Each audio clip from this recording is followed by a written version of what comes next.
पियावा जब भीरी तुहरा गई हमके बतावा बात का भाई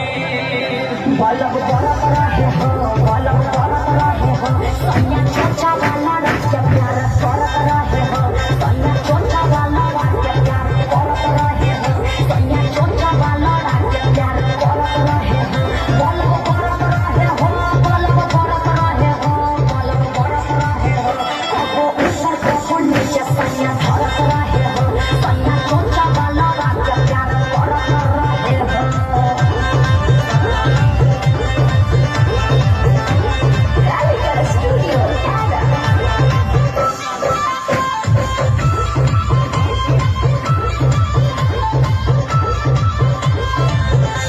अरे बोला बोला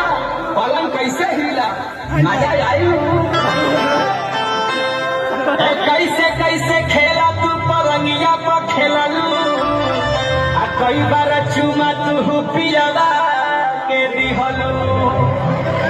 पलंग हिलत रहे हो, पलंग हिलत रहे हो, बाकी चोरा चोरा करे मजा मिलत रहे हो, बाकी चोरा चोरा करे मजा मिलत रहे हो, बाकी चोरा चोरा करे मजा मिलत रहे हो, पलंग पड़त रहे हो, पलंग पड़त रहे हो, पलंग पड़त रहे हो, सैया छोटा वाला राजा प्यार पड़त रहे हो, सैया छोटा वाला राजा प्यार पड़त रहे हो।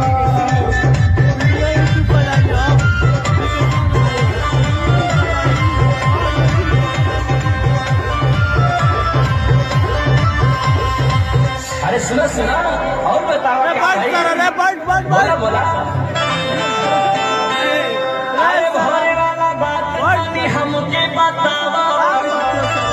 अधिपति तिवारी अरवा के जो अपनी तरह